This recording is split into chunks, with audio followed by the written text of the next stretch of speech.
Todos ustedes son hijos de Dios por la fe en Cristo Jesús. Esto significa que todo el que ha recibido a Cristo se ha convertido en una persona nueva. La vida antigua ha pasado, una nueva vida ha comenzado.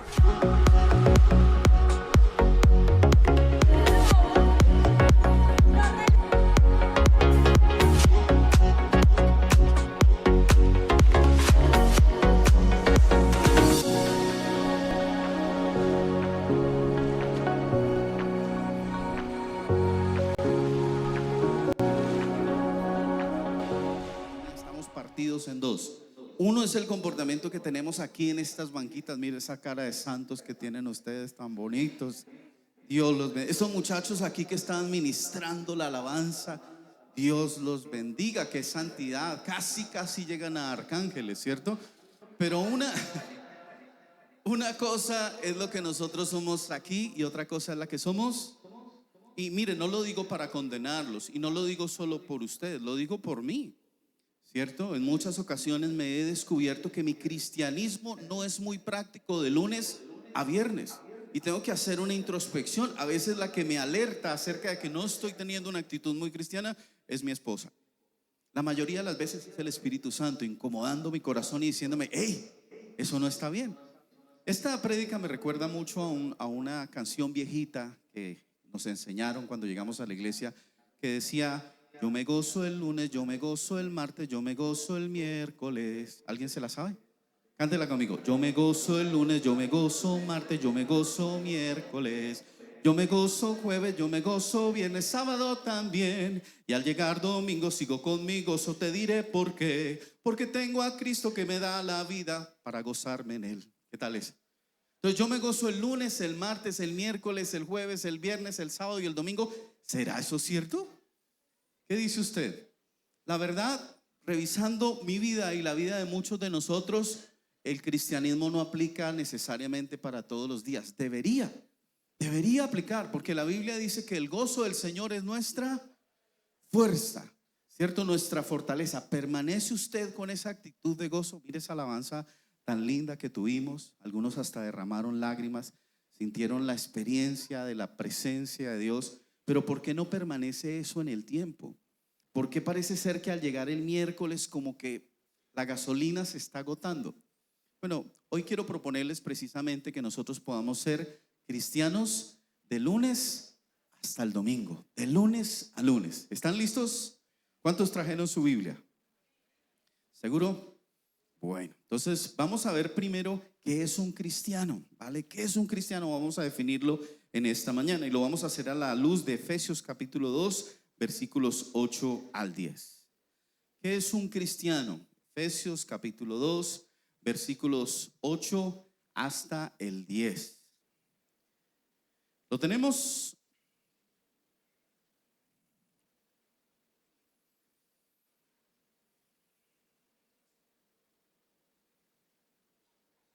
¿Listos? ¿Ubicados en Efesios? Dice así: Dios los salvó por su gracia cuando creyeron. Ustedes no tienen ningún mérito en eso, es un regalo de Dios. La salvación no es un premio por las cosas buenas que hayamos hecho, así que ninguno de nosotros, diga conmigo, ninguno de nosotros puede jactarse de ser salvo, pues somos la obra maestra de Dios. Él nos creó de nuevo en Cristo Jesús a fin de que hagamos las cosas buenas que preparó para nosotros tiempo atrás. Esto define lo que es un cristiano. Déjeme decirlo en 4 frases que están aquí. Usted las tiene ahí resaltadas en un color distinto en la pantalla. Dice: Dios los salvó por su... ¿Somos qué? ¿Qué significa eso? Que es una provisión de Dios. Nadie puede salvar como Dios salva. No salva solamente este cuerpo de la enfermedad, del dolor, de las circunstancias adversas, sino que nos da una vida gloriosa después de esta vida. Y nosotros no hicimos nada para obtenerlo ni para merecerlo. Es más, algunos de nosotros ni siquiera lo estábamos buscando. Algunos nacimos en un hogar católico, otros crecimos en un hogar cristiano, pero no necesariamente teníamos la intuición de buscar a un Salvador. Él nos salvó por su iniciativa. La gracia de Dios es que Dios toma la iniciativa. Daniel Ospina, que es un hombre que creció aquí en la iglesia. Nos contaba que alguna vez fueron a un retiro con unos jóvenes y subieron a un bus. Y cuando iban en ese bus descubrieron que en la parte de atrás había dos mormones. En esa época los mormones eran rubios, altos, de ojos azules. Hoy en día los mormones son de todos los colorcitos, pero en esa época eran muy distintivos. La camisa blanca, la corbata, el gafete que tienen acá. Y él dijo, este montón de cristianos y dos mormones, ¿qué tal que ellos tomen la iniciativa primero y nos prediquen? No, de ninguna manera. Así que tomó la iniciativa y fue y les predicó. ¿Se imagina? Es como predicarle a testigos de Jehová, mis hermanos, complicado. Ahora, lo hizo con mucho cariño, con mucho amor, no como una competencia de religiones, sino hablándoles acerca de la gracia de Dios. La gracia de Dios toma la iniciativa. ¿Quién dio el primer paso? No fuimos nosotros, se lo aseguro. Nosotros andábamos en nuestros propios caminos. El Señor tomó la iniciativa para rescatarte. ¿Qué es un cristiano? Es una persona salvada por la iniciativa de Dios. ¿Cuántos de esos hay acá? Aleluya. Número 2, puedes ponerlo en pantalla nuevamente, ese versículo. Dice, ustedes no tienen ningún mérito. ¿Estamos de acuerdo? La persona aquí de que se enorgullezca por su salvación, mi hermano, lo lamento, pero el hecho que toques en la alabanza, que prediques, que hayas hecho cosas para Dios, que hayas hecho misiones, que te hayas despojado incluso de todo lo que tienes, no te da ningún mérito. El mérito es de Dios. Siguiente frase, pues somos la obra maestra de Dios. Mira a la persona al lado y dile, tú eres la obra maestra de Dios.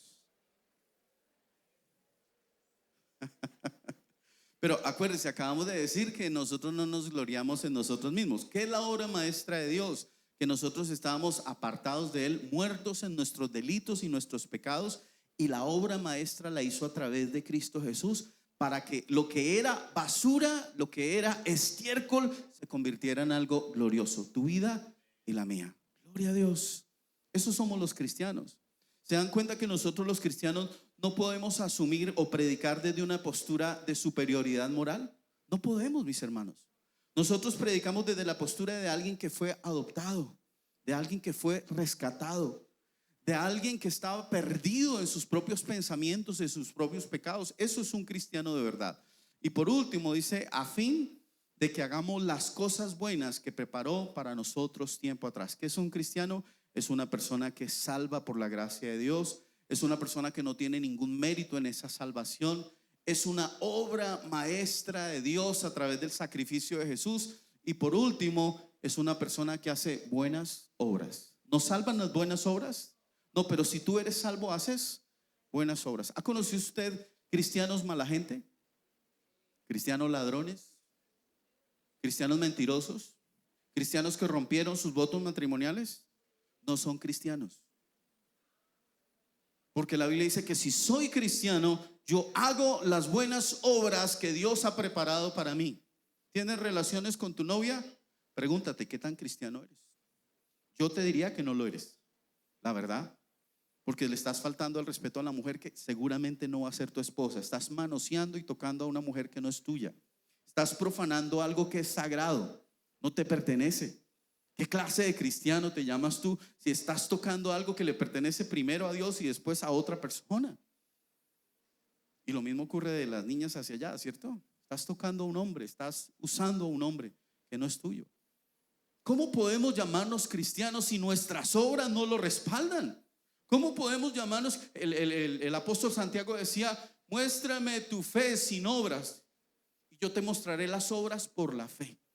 Un verdadero cristiano transformado por el Señor, por supuesto, mi hermano, que tiene un cambio y una transformación. Si no, simplemente está dándose una vuelta por la iglesia. Es un cristiano cultural, es una moda la que tiene. Queda claro que es un cristiano. Ahora, para hacerlo mucho más cercano, ¿cómo se ve un cristiano en la práctica? Gálatas 2:20 nos dice así. Dice, mi antiguo yo ha sido crucificado con Cristo. Ya no vivo yo, sino que Cristo vive en mí. Así que vivo en este cuerpo terrenal, confiando en el Hijo de Dios, quien me amó y se entregó a sí mismo. ¿Quiere leerlo conmigo, por favor? A la 1, a las 2 y a las 3. Mi antiguo yo ha sido crucificado con Cristo.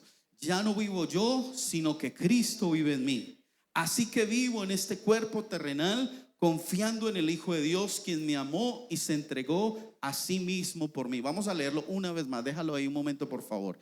Mi antiguo yo ha sido crucificado con Cristo. Ya no vivo yo, sino que Cristo vive en mí. Así que vivo en este cuerpo terrenal confiando en el Hijo de Dios, quien me amó y se entregó a sí mismo por mí.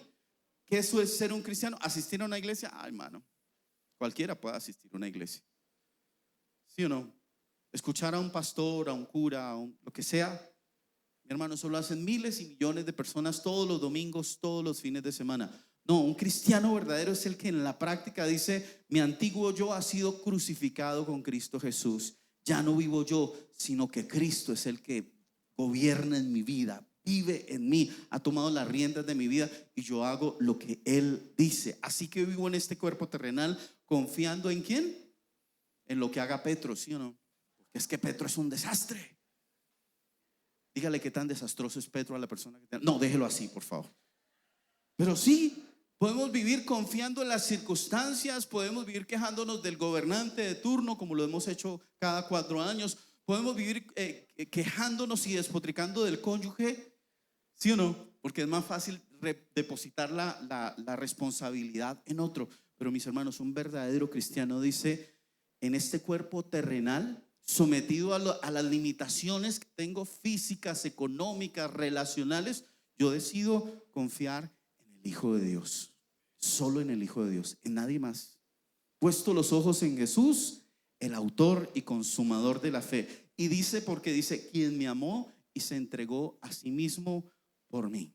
Ahora veámoslo aún más de cerca. ¿Cómo se ve un cristiano de verdad en medio de la comunidad? Hechos capítulo 2 versículos 42 al 47. Búsquelo, por favor. Necesito que subraye esas citas para que cuando se vaya de aquí en su casa después del partido, lea la Biblia y usted pueda mirarse en el espejo de la palabra de Dios para saber si su vida refleja lo que es ser un verdadero cristiano. Hechos capítulo 2 versículos 42 al 47. Dice: y decidieron vivir como una gran familia. ¿Qué somos los cristianos? ¿Qué es la iglesia del Señor? Ponga su mirada hacia atrás, hacia la gente, hacia el grupo de la gente, no hacia acá. Y dígame, ¿a cuánta gente conoce de los que están acá? ¿Cuántos conocen? Ok. Número 2, ¿cuántos de ellos son sus amigos? El grupo se hace más chiquito, ¿cierto? Ahora, ¿cuántos de ellos son sus amigos del corazón? Esa gente con la que usted tiene una conexión importante. Porque aquí dice que y decidieron vivir como una gran. ¿Puedo ser yo amigo de todo el mundo? No, eso es una ridiculez. Yo quiero tener 1 millón de amigos. Es una tontería que inventó Roberto Carlos por allá en los años 70, 80. Quien dice que es amigo de todo el mundo es un hombre sin muros, es una persona sin límites. No, generalmente nuestro grupo de amigos es limitado, los amigos del corazón. Pero si nosotros no tenemos una familia, una comunidad al interior de la iglesia, mi hermano, vamos a estar como las golondrinas, de aquí para allá, cambiando de iglesia, cambiando de pastor, cambiando de pensamiento constantemente. ¿Qué es una iglesia? Es una casa, es una familia donde echamos raíces. Yo soy Castellanos Larsen, soy hijo de Rubén Castellanos y de María Adela Larsen. Lo quiera o no, esas son mis raíces. Yo puedo negarme a hacerlo, puedo negarme a ser como ellos, puedo incluso cambiarme el apellido, pero ¿puedo cambiar el hecho de que soy de esa familia? No. Mis raíces están ahí, no lo puedo negar. Mis rasgos físicos me delatan, la manera como hablo, mi estatura, mi color de piel, porque tengo mucho de ellos. Igual, si usted es un verdadero cristiano, usted no solamente tiene que vérsele exteriormente, se le tiene que notar en sus relaciones. ¿Con quién se está conectando? Y decidieron vivir como una gran familia y cada día, diga conmigo, cada día, los apóstoles compartían con ellos las enseñanzas acerca de Dios y de Jesús, y también celebraban la cena del Señor y oraban juntos. ¿Cada qué? ¿Cada cuánto la gente tenía un contacto con la palabra de Dios? Todos los días. ¿Cuántos aquí comen todos los días? Al menos 3 veces al día. ¿Qué pasa si usted pasa 7 días sin comer? ¿Será que se muere? No, todavía no se muere. Bueno, los que estamos gorditos como yo, creo que aguantamos más de 7 días, ¿sí? Pero dicen los especialistas que si uno deja de comer más de 40 días, probablemente tenga serios problemas, ¿cierto? Y va a empezar a sentir los síntomas de la inanición, de la falta de alimento. Igual, en la iglesia tenemos un montón de gente que vive con un solo día de comida, el domingo. o vive con las raciones pequeñitas que da Glorify.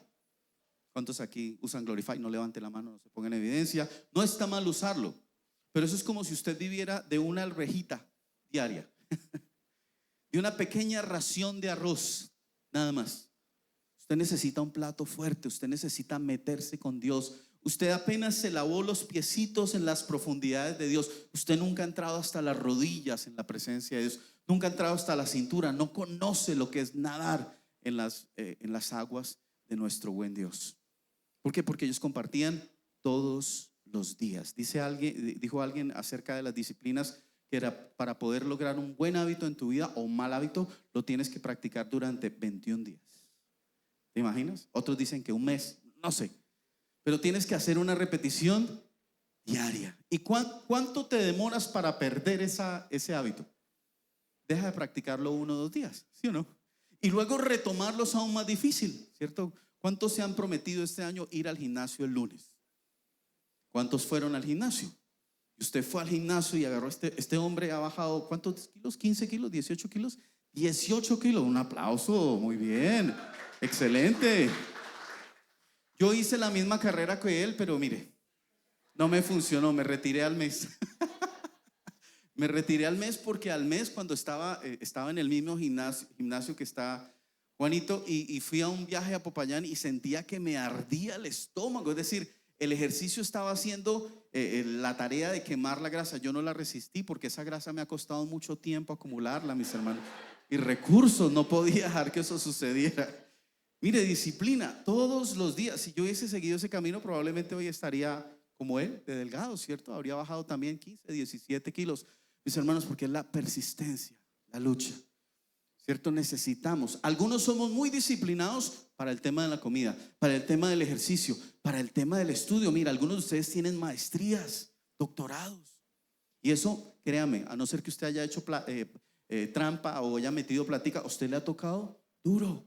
Pero para el Señor, para vivir una vida consistente como cristiano, necesitamos también todos los días. Luego dice el versículo 43, al ver los milagros y las maravillas que hacían los apóstoles, la gente se quedaba asombrada. ¿Qué ocurría en la iglesia? Cuando la iglesia se reunía todos los días, tenían comunión, era una familia, Dios hacía milagros. Mire que hay una cosa particular en el Nuevo Testamento, especialmente en el libro de los Hechos. Cuando la iglesia se reunía para orar, para ponerse de acuerdo, incluso para resolver asuntos difíciles como los de Ananías y Zafira, ocurrían manifestaciones increíbles. ¿Por qué no hay más milagros en la iglesia del Señor? 2 razones. Nos reunimos solamente para decirle al Señor, dame, regálame, provéeme, y no nos preocupamos unos por otros. No somos una familia. No tenemos la conexión que deberíamos tener. ¿Queremos ver más milagros de Dios? Busquemos primeramente el reino de Dios y su justicia, y todo lo demás será añadido, mis hermanos. Los seguidores de Jesús compartían unos con otros lo que tenían, vendían sus propiedades y repartían el dinero entre todos. A cada uno le daban según lo que necesitaba. Algunos interpretaron, yo recuerdo cuando entré a la iglesia, algunos me decían, uy, estas iglesias cristianas evangélicas son terribles, porque allá usted apenas llega, al pastor le da un papelito para que usted le firme y le endose su apartamento y su finca. Bueno, hasta el día de hoy, 24 años en el ministerio y no he endosado ni una sola finca a mi nombre. Y otra historia era que el pastor, cuando una pareja se iba a casar, primero tenía que acostarse con la novia para probar si funcionaba o no funcionaba. Eso es carreta. Puede ser que algunos miserables que se hacen llamar pastores hayan hecho eso, pero mis hermanos, les puedo atestiguar que mis hermanos y yo, los pastores que me han precedido, los que están antes que yo y los que vienen después de mí, han sido hombres íntegros, de verdad. En mi caso, nunca le he quitado una sola propiedad a nadie, absolutamente, porque eso no es lo que está diciendo aquí la Biblia. La Biblia dice aquí que la gente era tan solidaria que incluso vendían sus cosas para que los que tenían necesidad pudieran abastecerse en medio de esa necesidad. Eso es lo que sucedía. Eso se llama solidaridad. ¿Sabe quiénes fueron los precursores de la solidaridad en un mundo absolutamente aberrante? Donde si, por ejemplo, una mujer estaba embarazada de una niña, que eran despreciadas en el mundo antiguo, le daban la posibilidad para que la dejara abandonada apenas naciera, y era absolutamente normal. Como hoy cuando dejan perritos por ahí tirados en la calle, a las niñas especialmente. Esa era la sociedad en la que se predicaba el evangelio, donde se mataban unos a otros por cualquier tontería, el que vino a establecer la doctrina de la solidaridad fue el cristianismo. Vino a transformar la manera de ver el mundo. No somos rivales, somos hermanos, tenemos que amarnos. De hecho, uno de los distintivos de la iglesia cristiana no es la guerra ni las cruzadas. Jesús dijo, el mundo los conocerán porque tendrán amor los unos para con los otros. Imagínese, y usted que tiene todavía conflicto con ese hermano hace tantos años. Tantos años. Yo tuve 2 tías que se pelearon por allá en los años 70s, 80s, y hasta el día de su muerte no se hablaban. ¿Se imagina? Y murieron ya grandecitas. Bueno, una de ellas todavía está viva. Grandecitas. Se pelearon por una sola razón. Una de ellas quería disciplinar a su hija, la otra se metió, se empujaron, se gritaron, se dijeron groserías, y esa tontería hizo que no se hablaran durante más de 40 y tantos años. ¿Les suena historias familiares en su casa? No, es que mi familia es terrible, mis hermanos. Si yo les contara. No, en nuestras casas también sucede. Pero los cristianos construimos puentes porque somos una gran familia, porque tenemos solidaridad los unos para con los otros. A cada uno le daban según lo que necesitaba. Versículo 46. Además, todos los días, una vez más está la palabra todos los días, iban al templo y celebraban la cena del Señor. Compartían la comida con cariño y alegría. Juntos alababan a Dios y todos en la ciudad los querían. Cada día el Señor hacía que muchos creyeran en Él y se salvaran. De ese modo, el grupo de sus seguidores se iba haciendo cada vez más grande. ¿Cómo hacemos crecer la iglesia? Pregunta, ¿somos una familia o una empresa? ¿Somos una familia o un lugar donde usted viene simplemente a poner sus quejas y sus problemas delante de Dios? Porque yo quiero hacer parte de una familia. Yo crecí en un hogar donde teníamos un tío que llegaba borracho. Y llegaba borracho, vivíamos con mi mamá, mis 2 hermanas menores. Yo era el único hombre de la casa. Había un montón de tías y mi abuelita, que era una señora mayor. Y el tío, que era un hombre más o menos de 30, 35 años, venía a golpearnos a todos. Imagínense, yo tenía 10 años, ¿con qué aliento podía enfrentarlo? Era una situación terrible. Mi casa era un polvorín. Cualquier cosa disparaba discusiones, peleas, maltratos físicos. Eso fue lo que viví en mi casa más o menos desde los 5 años en adelante hasta que fui un preadolescente. Mi casa era un infierno y a mi mamá le dio por meterme en una escuelita evangélica cuando hice 4º grado de primaria. Allí conocí al Señor por primera vez.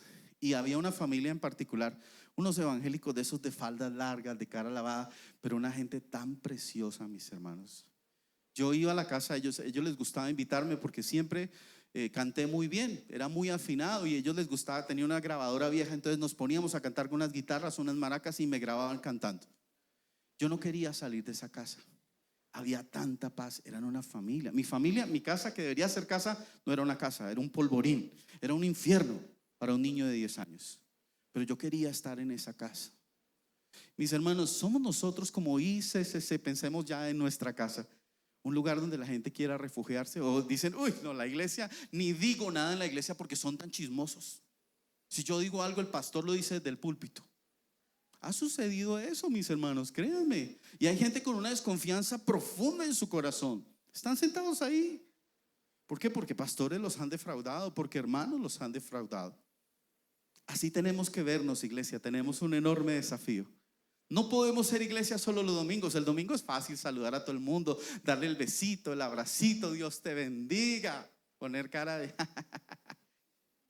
No, mis hermanos, lo que sucede entre semana es la clave. Las decisiones que tomo, eso es lo que construye un verdadero cristiano y lo que construye la iglesia que va a arrebatarle a los perdidos al mundo. ¿De qué nos sirve tener las paredes pintadas de gris o las luces o los televisores? Eso ayuda un poquito con lo visual, pero son ustedes y yo, el cuerpo de Cristo, los que tienen que ser transformados con amabilidad, con amor del Señor, con la firmeza de su palabra para rescatar a los perdidos. ¿Se anima a hacerlo? ¿Se anima a hacerlo? Yo espero que sí. El Salmo 119, versículos 57 al 72 nos ofrece consejos de qué debería ser un cristiano entre semana para poder ser un cristiano integral, no solo un cristiano de domingo o de fin de semana. Como tenemos hasta las 6 de la tarde mientras empieza el partido, les voy a compartir 11 puntos nada más. Va a ser muy rápido, no me voy a detener en todos, se los voy a compartir rápidamente. Primer punto, entonces busque el Salmo 119, versículos 57 al 72 para que entremos en contexto. nos vamos a mantener en esos versículos y yo les voy a dar algunas citas alternativas para reforzar la idea. ¿Está bien? Entonces, primero, practica lo que aprendiste el domingo. Dile a la persona de al lado, practica lo que aprendiste. Paco de Lucía, ¿cuántos saben quién es Paco de Lucía o quién era Paco de Lucía? Un tremendo guitarrista, mis hermanos, el mejor guitarrista de flamenco de todos los tiempos. ¿Sabe cuánto practicaba Paco de Lucía con su guitarra al día? 8 horas. ¿Se imagina? Uno pegado a este aparato 8 horas. Yo cuando aprendí a tocar no en una guitarra de cuerdas de nylon, sino de metal. Y entonces ustedes se pueden dar cuenta que mis dedos están un poco deformes. Tengo unas callosidades ahí medio raras. ¿Por qué? Porque a medida que uno va tocando, la cuerda empieza a ser una herida y duele. Y casi que uno tiene tendinitis por la tensión que tiene sobre la mano. Pero después, cuando tú vas a tocar una guitarra, por dura que sea, realmente tu mano es una tenaza, ¿cierto? Tienes la presión para poder hacerlo. ¿Qué es eso? Es práctica. ¿Quieres ser mejor en algo? Practica. ¿Quieres superar a otros? Practica. Y en la vida espiritual es igual. ¿Qué es gratuito en la vida cristiana? La salvación. La salvación es gratuita. Las puertas del cielo están abiertas delante de ti. Mantenerte en el camino del Señor cuesta. Por eso no puedes venir simplemente a ser un oidor y ahí como a la carrerita mirando el celular a ver, sí, pastor, muy bien. No, tienes que ser un oidor y tienes que ser un practicador, un hacedor de la palabra de Dios. Y así lo dice el Salmo. Dice, Señor, eres mío, dice el salmista. Prometo obedecer tus palabras. Deseo tus bendiciones con todo el corazón. Algunos solamente nos gusta el versículo 58, ¿cierto? Señor, deseo tus bendiciones. Bendíceme, Señor. No quiero tener ningún tipo de esfuerzo. No quiero sacrificar un solo minuto de mi vida, pero bendíceme. No funciona así. Buscad primeramente el reino de Dios y su justicia, y todas las demás cosas serán añadidas. Señor, eres mío. ¿Realmente el Señor es tuyo? Mira esta declaración tan poderosa, mis hermanos. Para yo decir que Mafecita es mía y para ella decir que yo soy de ella, mire, mis hermanos, anillo en la mano. Unión libre. No me haga reír. La unión libre no es estar casados, lo lamento. Puede que lleguen 20 años juntos, que tengan 3 y 4 hijos, pero usted nunca asumió la responsabilidad por su vida matrimonial. Nunca. Perdone que lo diga así, pero es la verdad. Yo renuncié al resto de las mujeres por ella. Le dije, eres la más importante y me comprometo contigo. Quemo los barcos. Eso es lo que está diciendo aquí el salmista. Señor, eres mío, no tengo plan B. Señor, eres mío, tú eres mi única opción. Me la juego por ti. Prometo obedecer tus palabras. Y luego sí dice, deseo tus bendiciones con todo el corazón. 1 Timoteo 4, 7 al 8 dice, no pierdas el tiempo discutiendo sobre ideas mundanas y cuentos de viejas. En lugar de eso, entrénate para la sumisión a Dios. ¿Qué dice? Entrénate. ¿Cuánto entrenas diario, mano? 2 horas. ¿Cuántas veces al día? 1 hora. Bueno, póngale cuidado. Y él no es un deportista de alto rendimiento. ¿Cuánto entrena un deportista de alto rendimiento? Y él logró resultados.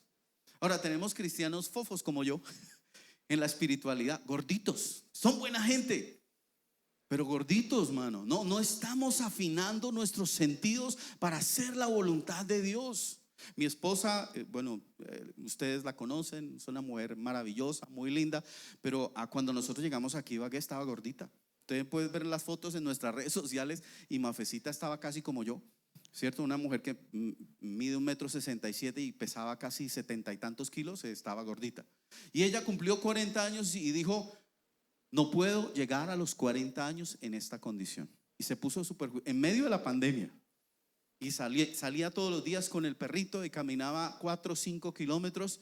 Empezó a ponerse en forma y lo logró. Bajó, no sé, unos 15 o 20 kilos de una manera extraordinaria. Y se ha mantenido, gracias a Dios, porque entendió que obviamente el estilo de vida que estaba teniendo no era saludable para ella. Ahora, eso es para mantener nuestro cuerpo y nuestra alma, que es más valiosa, mis hermanos. ¿No creen que vale la pena? Entrénate. El entrenamiento físico, dice aquí el apóstol Pablo, es bueno. Algunos perezosos como yo para el ejercicio quisiéramos que dijera, el entrenamiento es del diablo, mi hermano, no lo haga. Pero no dice así. Dices, el entrenamiento físico es bueno, pero entrenarse en la sumisión a Dios es mucho mejor. ¿Qué le parece eso? Porque promete beneficios en esta vida y en la que viene. Entonces, número 1, practica lo que aprendiste. Número 2, obedece de verdad, verdad, mis hermanos. Obedece de verdad, verdad. Sigue diciendo el Salmo 119, el versículo 58 al final dice: ten misericordia como lo prometiste. Consideré el rumbo de mi vida y decidí volver a tus leyes. Me apresuraré sin demora a obedecer tus mandatos. Me apresuraré, ¿qué? Sin demora a obedecer tus mandatos. ¿Cuántos son rápidos para obedecer? Rápidos. Yo tengo mis dudas. Miren, mis hermanos, yo les estoy predicando y antes el Señor habló a mi corazón y a mi vida. Cuando yo estaba preparando estas notas, el Señor me recordaba que cuando yo estaba en la alabanza al principio de mi vida como cristiano, anhelaba estar en la alabanza. Por los primeros años de mi vida como cristiano, donde estaba todo el furor por el Señor, no pude, porque tenía un trabajo en el que los domingos también tenía que ir a trabajar. Yo solamente podía venir los miércoles a crecimiento espiritual y los domingos no podía. Pero por fin se dio, 2 años después se dio, me pusieron en la alabanza, yo estaba feliz, pero mi vida espiritual se había apagado. Yo cantaba y cantaba lindo y tocaba y ministraba, pero por dentro estaba muerto espiritualmente. ¿Y sabe qué ocurría los domingos en la tarde?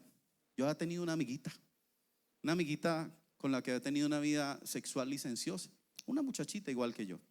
Y entonces los domingos por la tarde, después de que ministraba al Señor y a su iglesia, salía con toda la firme intención de buscar a esa amiguita y tener relaciones sexuales con ella. ¿Se imagina? Sí, apedréenme si quieren, pero muchos de nosotros lo hemos hecho. ¿Y sabe qué era lo increíble? Nunca pudo pasar. Dios me estorbaba. Casi que yo levantaba mi puño y decía: Señor, déjame pecar, por favor. Pero no lo dejaba. Estando en la alabanza, mis hermanos, ministrando al Señor. Porque sí, los cristianos a veces somos bien hipócritas. Bien hipócritas. Y el Señor tuvo que romper eso. Me puso al descubierto frente a mis autoridades y dijo: ojo, o arreglas esto o lo pierdes todo. Y yo no quería perder, porque el Señor es mío. Mi vida no tiene sentido sin Él, mis hermanos. Mi nombre, mi ministerio, mi reputación, sin Él no son nada. Y estaba cometiendo un pecado grave. Engañaba a la gente, creía engañar a Dios, aunque Dios lo sabía todo. Pero Él mismo proveyó su Espíritu Santo para evitar que yo pecara gravemente contra Él y contra su iglesia. Mis hermanos, sí, podemos tener luchas en esta carne, pero también debemos contar con que el Señor nos ha dado la capacidad para poder vencer. Si tú eres un cristiano, ¿verdad? Como el que describimos al principio, tú tienes su espíritu y puedes vencer sobre la tentación. Amén. ¿Cuántos han sido vencidos por la tentación? No levante la mano. Pero mi hermano, lo más probable es que tú le dijiste al Espíritu Santo: no, voy a hacer mi voluntad. Y espérate a que yo esté listo para hacer la voluntad de Dios. No puede ser un cristiano de esa manera. Mateo capítulo 21, versículos 28 al 32. Jesús cuenta una parábola acerca de la obediencia. Dice: pero ¿qué piensan de lo siguiente? Un hombre con 2 hijos le dijo al mayor: hijo, ve a trabajar al viñedo hoy. El hijo le respondió: no iré. Pero más tarde cambió de idea y fue. Entonces el padre le dijo al otro hijo: ve tú. Y él le dijo: sí, señor, para las que sea. Pero no fue. ¿Cuál de los 2 hijos es su merced? Heme aquí, Señor, envíame a mí, yo lo haré. Y puras palabras, ¿cierto? Usted imagina casándose con la mujer de su vida, el hombre de su vida, y que cuando el pastor dice: le será fiel, renunciarás a todas las mujeres, él diga: pastor, yo en realidad voy a ser fiel en un 50%. ¿Se casa usted con ese miserable? No, porque ¿cómo es la fidelidad? La fidelidad es... ¿Qué pasa si usted tiene un 90% de fidelidad? Ay, es harto, pastor. En este mundo tan terrible que tenemos, es harto, ¿sí o no? Pero eso es igual que si yo le dijera a usted: usted tiene mucha sed, tenemos un día calurosos como los que a veces hay en Ibagué, y entonces yo le digo: mi hermano, tengo esta botellita de agua, es agua fresca en un 90%, pero en un 10% es agua de inodoro usado. ¿Se la tomaría? Entonces, ¿por qué Dios tiene que aceptar nuestra obediencia a medias? Eso no es obediencia. O es o no es, o blanco o negro. No hay zonas grises en la obediencia. Ahora, yo no te estoy pidiendo obediencia siga para el pastor, no, porque muchos pastores lamentablemente han manipulado con eso, ¿cierto? Es que tú eres rebelde porque no hiciste lo que yo dije. ¿Quién dijo? He escuchado de pastores que le dicen a la gente: ese es tu marido, esa es tu esposa, o no te cases con ese, cásate con aquel. Eso es manipulación. Yo no te estoy pidiendo obediencia siga para mí de ninguna manera. Yo para mí pido respeto, el mismo respeto que tiene cualquier ser humano, ¿sí o no? No, yo estoy pidiendo la obediencia de esa calidad para Dios. Vamos a hablar un poquito de eso más adelante. ¿Cuál de los dos obedeció al Padre? Ellos contestaron el primero. Jesús luego les explicó el significado. Les dijo la verdad: los corruptos, cobradores de impuestos y las prostitutas entrarán en el reino de Dios antes que ustedes. Le está hablando a los fariseos, los maestros de la ley, mis hermanos. Pues Juan el Bautista vino y les mostró a ustedes la manera correcta de vivir, pero ustedes no le creyeron, no obedecieron. Mientras que los cobradores de impuestos y las prostitutas sí le creyeron. Aun viendo lo que ocurría, ustedes se negaron a creerle y a arrepentirse de sus pecados. Mis hermanos, la obediencia debe ser un principio en la vida de un cristiano. La obediencia a Dios es una protección contra el mal y sus consecuencias. ¿Cómo debe ser la obediencia? Debe ser total, inmediata y con buena actitud para Dios. Diga conmigo: total, inmediata y con buena actitud. Le salva a uno la vida cuando uno es un hombre casado y hay una mujercita. De pronto mi matrimonio está sufriendo algunos problemas de comunicación y en la oficina tengo una compañerita que es de lo más especial. Ella es lo más lindo que hay en la vida. Pero la conciencia, el Espíritu Santo a través de tu conciencia te dice: ojo, ojo, ni la mires, ni la escuches, ni la toques. Tú dices: ay, Señor, pero mira, ella sí me trata bien. Ella me trae el cafecito, ella me pone la manita. Esta mujer ya ni me mira. ¿Estarías justificado para desobedecer la palabra de Dios y convertirte en un hombre adúltero y destruir a tu familia de paso? No, mi hermano. No, la obediencia es total, inmediata y con buena actitud. Hay que pensar en eso. Número 3, aléjate de lo que te enfría o de quien te enfría, ¿vale? Versículo 61 dice: gente malvada trata de arrastrarme al pecado, pero estoy firmemente anclado a tus enseñanzas. Estoy firmemente anclado a tus enseñanzas. ¿Hay alguien en tu vida que está tratando de sacarte del camino? Mi hermano, abandona eso. ¿Hay una práctica en tu vida? Después de la pandemia, mucha gente se hizo aficionada a las bicicletas y súper, buenísimo. Pero ahora el domingo es tiempo de bicicletas. Ya no es el día del Señor, es el día de la bicicleta o del fútbol o de lo que sea. Y el Señor perdió vigencia en nuestra vida, ya no es una prioridad para nosotros, ¿cierto?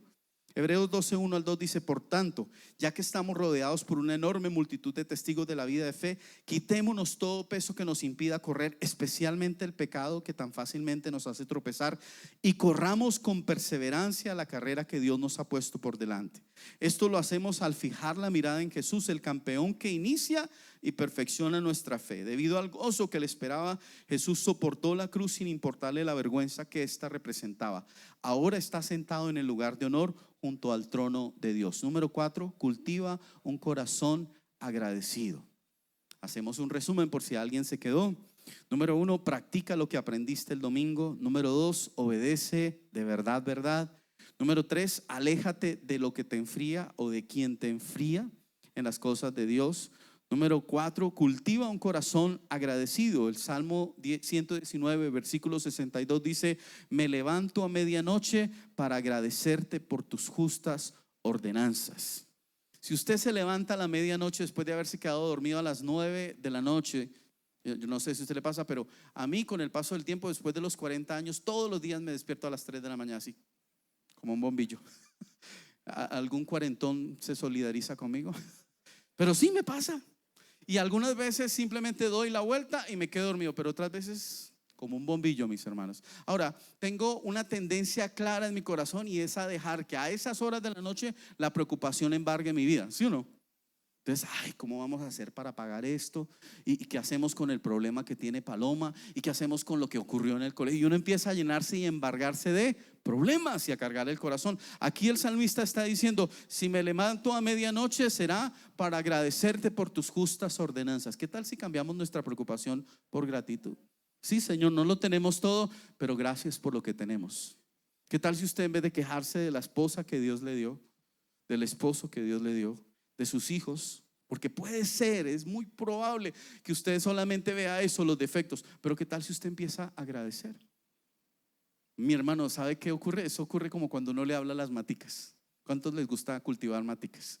Mi abuela me incentivó para eso, y mi abuelita tenía una mano increíble. Dicen las señoras mayores que uno tiene buena mano o mala mano para sembrar matas. No sé si eso sea verdad, pero mi abuela lo que se hacía era que sembraba sus rositas, sembraba lo que fuera, sus violetas, y les hablaba y les cantaba, y eso florecían de una manera increíble. Ahora, si usted todo el tiempo maldice con sus pensamientos, con sus palabras a la mujer que Dios le dio, pues se va a secar, mi hermano. Se va a secar. Usted cada vez la va a ver más fea, más amargada, más criticona, más tóxica, y para el otro lado también. Igual con sus hijos, igual con su trabajo. ¿Qué tal si comenzamos a revertir eso con nuestras palabras? Señor, yo bendigo mi trabajo, bendigo a mi jefe, bendigo mi iglesia en vez de quejarme de ella. Bendigo, bendigo, bendigo. Hay personas que son especialistas en maldecir. Maldecir, todo lo que ven es crítica. Todo lo que pueden proferir es veneno a través de su boca. Y aquí el salmista nos anima exactamente a lo contrario. Lucas 17, 11 al 19 dice: en su camino a Jerusalén pasó Jesús entre las regiones de Samaria y Galilea, y llegó a una aldea donde le salieron al encuentro, diga conmigo, 10 hombres enfermos de lepra, los cuales se quedaron lejos de él gritando: Jesús, maestro, ten compasión de nosotros. Cuando Jesús los vio, les dijo: vayan a presentarse a los sacerdotes. Y mientras iban, quedaron limpios. Milagro, mis hermanos, de su enfermedad. Uno de ellos, al verse limpio, regresó alabando a Dios a grandes voces y se arrodilló delante de Jesús, inclinándose hasta el suelo para darle las gracias. Este hombre era de Samaria, ni siquiera era judío. Jesús dijo: ¿acaso no eran 10 los que quedaron limpios de su enfermedad? ¿Dónde están los otros 9? Únicamente este extranjero ha vuelto para alabar a Dios. Y le dijo al hombre: levántate y vete, por tu fe has sido sanado. Mis hermanos, ¿usted es un mal agradecido? Váyase a los barrios de la periferia de Ibagué. Váyase y se va a dar cuenta que usted es un millonario. Váyase a lugares donde realmente la gente tiene necesidad, y usted se va a dar cuenta que mucha de esa gente tiene, pero infinitamente menos que usted, y algunos de ellos son tremendamente felices. Una de las razones es porque somos mal agradecidos. Charles Jefferson dijo: la gratitud nace en aquellos corazones que se toman el tiempo para pensar en las misericordias del pasado. ¿Usted desayunó esta mañana? ¿Ayer desayunó? ¿Almorzó? ¿Cenó? ¿Qué le impide a Dios hacerlo de nuevo hoy? Dele gracias. Dele gracias. La preocupación es ocuparse antes de tiempo, ¿no? ¿Qué tal si más bien le decimos: Señor, en tus manos, tú eres bueno, para siempre es tu misericordia. No he visto justo desamparado, ni su descendencia que mendigue pan. Eso decía el rey David. 1 Corintios 15, 33, 34 dice: no se dejen engañar por los que dicen semejantes cosas, porque las malas compañías corrompen el buen carácter. Piensen bien sobre lo que es correcto y dejen de pecar, pues para su vergüenza les digo que algunos de ustedes no conocen a Dios en absoluto. Dice: piensen bien. Para poder hablar bien, yo tengo que pensar bien. Para ser agradecido, yo tengo que pensar en las misericordias pasadas de Dios y decir: ese es mi Dios, Él no me va a dejar solo. Número 6, no dejes de aprender. Número 5, perdón, sí, es que leí una que no era, perdón. El número 5 es: acércate a quienes te ayuden a crecer. Acércate a quienes te ayuden a crecer. Versículo 63 dice: soy amigo de todo el que te teme, de todo el que obedece tus mandamientos. ¿Cómo estamos de amigos, mis queridos? Amigos de verdad, influyentes positivamente sobre ti. El salmista decía: soy amigo de todo el que te teme, de todo el que obedece tus mandamientos. Y ahí va 1 Corintios 15, 33, 34. Dice: no se dejen engañar por los que dicen semejantes cosas. Y esto parece la urbanidad de Carreño, pero no, es el apóstol Pablo. Dice: las malas compañías corrompen las buenas costumbres. ¿Cuántos aquí con malas compañías? Dime con quién andas.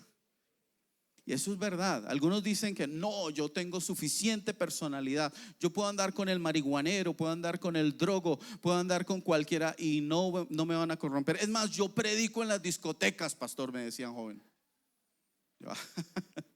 Adivinen dónde está ese muchacho hoy en día. Sí, predicando, pero otra cosa. No, mis hermanos, no se engañen, no se engañen. Créame, hay ambientes, hay amigos que yo no frecuento. Los amo, oro por ellos, pero no los frecuento.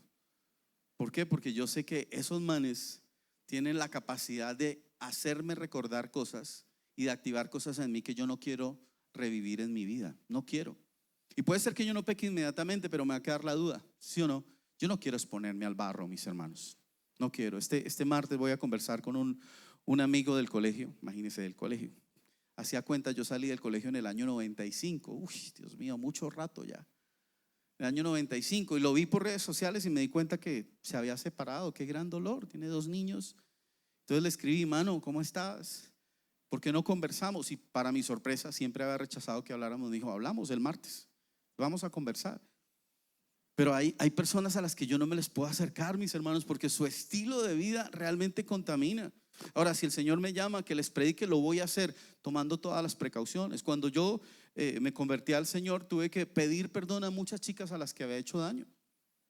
Y mi pastor me aconsejó, me dijo, ni te les acerques, mándales un mensaje, llámalas por teléfono. ¿Por qué? Porque al ladrón lo hace la ocasión, ¿sí o no?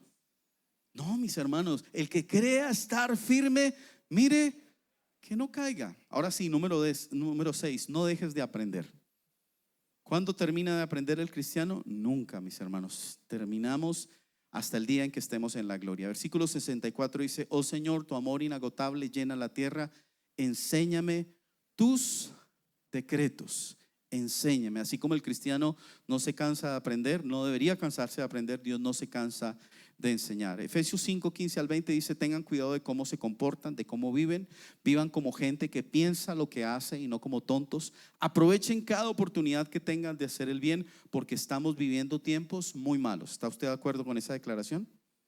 Ayer casi matan a un candidato presidencial en los Estados Unidos. Eso no ocurría desde Ronald Reagan cuando era presidente, ¿cierto? Una cosa bárbara. Nuestro país está en problemas y cada vez como que los problemas son mayores. Y parece ser que los políticos no tienen respuesta ni solución a eso. Bueno, los tiempos son malos. Y en los tiempos malos, los cristianos, ¿qué hacemos? No dejamos de aprender. Aprendemos de Dios para responder a esta sociedad. No sean tontos, sino traten de averiguar qué es lo que Dios quiere que hagan. No se emborrachen, pues perderán el control de sus actos. Más bien permitan que sea el Espíritu Santo quien los llene y los controle. Ay, pastor, hubiera leído esa cita antes de las fiestas, pastor. Amén. Cuando se reúnan, canten salmos, himnos y canciones espirituales. Alaben al Dios, el Padre de todo corazón, y denle gracias, siempre gracias por todo, en el nombre de nuestro Señor Jesucristo. Número 7, aférrate a las promesas de Dios. ¿Cuántos tienen una promesa de Dios que están reclamando en este momento? Para su hijo, para su vida financiera. Eso no está mal, mis hermanos. Si es la promesa de Dios, si son especulaciones suyas, pues lo lamento, pero no se van a cumplir. Pero si es la palabra de Dios, por supuesto que va a suceder. Señor, has hecho muchas cosas buenas a mi favor, tal como lo prometiste. Porque los pensamientos de Dios para nosotros son pensamientos de bien y no de mal, para que tengamos un futuro y una esperanza. 2 Corintios 1, 20, 21 dice, y todas las promesas que Dios ha hecho se cumplen. Diga conmigo, las promesas que Dios ha hecho se cumplen por medio de Jesucristo. Por eso cuando alabamos a Dios por medio de Jesucristo decimos amén. Tanto a mí como a ustedes, Dios nos mantiene firmemente a Cristo en Él. Él nos eligió. Las promesas de Dios pueden ser como una canción pegadiza, mis hermanos. Tienen la finalidad de grabarse en nuestras cabezas e instruir nuestros corazones. ¿No le ha pasado que ustedes suben un taxi o un bus y hay un reggaetón hediondo de esos que se inventaron hoy en día, y usted, aunque es un cristiano consagrado, termina cantando? Dios mío, qué cosa tan horrible. Ahora, si nosotros nos memorizamos la palabra de Dios y repetimos las promesas de Dios, ¿qué tal si hacemos la diferencia, cierto? Alimentémonos pues de las promesas de Dios. Número 8, pone en primer lugar lo que Dios quiere. Pone en primer lugar lo que Dios quiere. Versículo 66 dice: creo en tus mandatos, ahora enséñame el buen juicio y dame conocimiento. Creo en tus mandatos, ahora enséñame el buen juicio y dame conocimiento. ¿Cuál es el más grande mandamiento, el más importante de todos? Amarás a Dios solamente y amarás al Señor, tu Dios, con todo tu corazón, con toda tu alma y con toda tu mente. No solamente amar, ¿cierto? Ahora, no es cualquier clase de amor, es el amor ágape, el para las que sea, Señor. No es un amor que me sobra. Salmo 37:4 dice: deleítate en el Señor, este es el orden, y Él te concederá los deseos de tu corazón. Pero lo primero es ¿qué? Deleítate. Cuando alguien se deleita en el Señor, incluso el Señor le cambia sus gustos. Si hay una niña orando por un chico con el ministerio de Dante Gebel y el cuerpo de Chris Hemsworth, es decir, Thor, ¿cierto? Y ese es su sueño, y tiene una foto y dice: Señor, concédemelo así. O hace como decía mi pastor dice que le decía a las solteras, les decía: usted quiere un hombre para su vida, le tengo la fórmula. Váyase para el centro comercial, cómprese los jeans más caros que consiga, unos Levi's o alguna cosa así, los pone sobre su cama, los compra, los pone sobre su cama, se pone en rodillas y dice: Señor, llénalos. No funciona en realidad, era un mal chiste, pero hay gente así con expectativas. Ahora, cuando alguien se deleita en el Señor, incluso esas ideas tan tontas se le quitan y usted empieza a ver las cosas como Dios quiere. Sí, lo que tú crees es que necesitas un hombre de 1,90 de estatura, con un cuerpo bien formado, y resulta que no es lo que necesitas. Necesitas un hombre con un buen corazón, un hombre honesto, un hombre vertical, un hombre que ame a Dios más de lo que te pueda amar a ti. Nuestras expectativas se funden cuando nosotros realmente buscamos agradar a Dios. Deleítate en el Señor y Él te concederá los deseos de tu corazón. C.S. Lewis, el escritor de las Crónicas de Narnia, lo dijo así, lo puedes poner en pantalla. Dice: cuando haya aprendido a amar a Dios más que a lo que más quiero en esta tierra, amaré lo que me resulta más querido mejor que lo que he hecho hasta ahora. ¿Qué le garantiza a Mafecita que yo soy un hombre fiel? Que yo amo a Dios más que a ella, que Dios es mi prioridad por encima de ella. En la medida en que aprenda a amar lo que más quiero en esta tierra a expensas de Dios o en lugar de Dios, me estaré moviendo hacia ese estado en que ni siquiera podré amar lo que más amo en la tierra. Cuando las primeras cosas se ponen primero, las segundas no quedan suprimidas sino aumentadas. Eso dijo C.S. Lewis. Ya voy a terminar, mis hermanos. Número 9, no esquives la disciplina de Dios. Acuérdense, esto es algo que hacemos todos los días, no esquivamos la disciplina de Dios. Yo solía, versículo 67, yo solía desviarme hasta que me disciplinaste, pero ahora sigo de cerca tu palabra. ¿Cuándo ocurre eso? A veces todos los días, mis hermanos, todos los días. Mi hija se fue para los Estados Unidos, fuimos a llevarla, está allí en una cultura distinta y todos los días hablamos, y de las 2 semanas que ha estado allá, al menos en la mitad ella ha tenido algún tipo de crisis relacional, está en otra cultura, ¿cierto? Y es Dios trabajando en ella. Y claro, yo la escucho y hablo con ella y lloro con ella, pero yo estoy súper agradecido porque es el trato de Dios para su vida. Está ocurriendo en el corazón de Gaby cosas que yo no podría lograr. Es la disciplina de Dios. La disciplina de Dios es tremendamente amorosa y tiene como objetivo último hacerte crecer, sacar lo mejor que Dios tiene para tu vida. Ahora, cuando rechazamos la disciplina de Dios, nunca crecemos, nunca. Somos niños de papi y mami, somos inmaduros, pataletudos, cristianos de primer tiempo, pero no somos gente realmente para Dios. Número 10, no te dejes desviar. Versículos 67 y 68 y 69, perdón, dice: tú eres bueno y haces únicamente el bien. Está hablando el salmista de Dios. Enséñame tus decretos. Los arrogantes me difaman con mentiras, pero la verdad es que obedezco tus mandamientos con todo el corazón. El corazón de ellos es torpe y necio. Yo en cambio me deleito en tus enseñanzas. Mi hermano, ¿qué música escuchas? ¿A quién estás escuchando tú? Yo veo jovencitos escuchando bandas, que eso es como para cortarse las venas. Jovencitos cristianos. Y yo no, créame, yo no soy un hombre religioso. Si usted va a los, sí, bueno, hoy en día la gente escucha en Spotify, pero si va a mí, sí, yo tengo CD de Ricardo Arjona, de Sin Bandera, pero esa no es la música, no es la banda sonora de mi vida. me gustaron en algún momento, pero la banda sonora de mi vida es darle gloria a Él. Pero si nosotros dejamos alimentar, nos dejamos influenciar por estas cosas, nos van a desviar del camino. Nuestras emociones, nuestras inquietudes, nuestras prioridades van a estar en desorden. Por eso el último punto dice: deja que Dios convierta y use las dificultades a tu favor. Es el último punto. Y mire cómo lo dice el salmista en el Salmo 119, versículos 71 y 72. Dice: el sufrimiento me hizo bien. ¿Qué tal esa? Esa es para enmarcar esa citación, ¿no? El sufrimiento me hizo bien porque me enseñó a prestar atención a tus decretos. Wow. Tus enseñanzas son más valiosas para mí que millones en oro y plata. Mi hermano, ¿cuántos de estos consejos necesitas adaptar a tu vida para que pases de ser un cristiano de fin de semana a ser un cristiano del día a día? Te invito para que reflexiones en esto y vamos a orar en este momento. Grupo de alabanza, si pueden subir un momento. Deja a un lado tus libros, tu Biblia, tu celular y presta atención a lo que Dios quiere hacer en este momento. El Señor quiere disciplinar a su iglesia. No como un ejército uniforme, sino como una familia. El ambiente familiar es el mejor lugar para crecer, es el mejor lugar para madurar, y nosotros queremos convertirnos en esa familia para ustedes.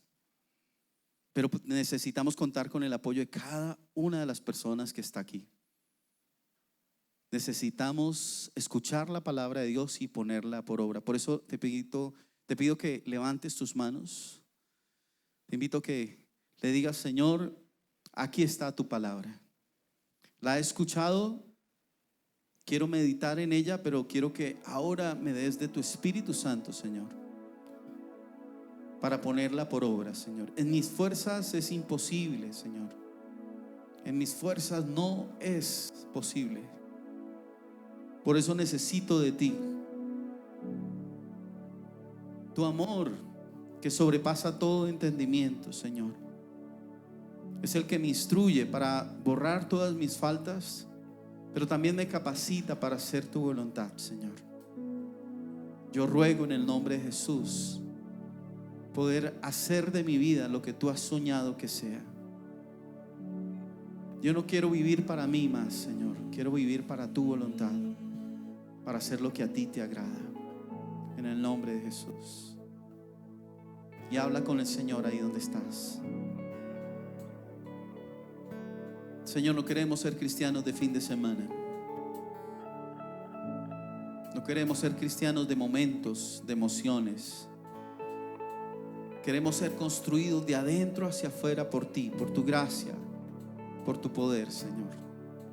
Aquí estamos con nuestras manos levantadas y con nuestro corazón dispuesto para que tú hagas tu obra, Señor. En el nombre de Jesús. Dile conmigo: Señor, haz tu obra, haz tu obra. En el nombre de Jesús. Gracias, Dios. Hola, les saludan los pastores John y Mafi. Gracias por ver este video. Te invitamos a suscribirte, a activar las notificaciones y seguirnos en todas nuestras redes sociales. Así no te perderás de lo nuevo de la ICCC de Cádiz. Bendiciones.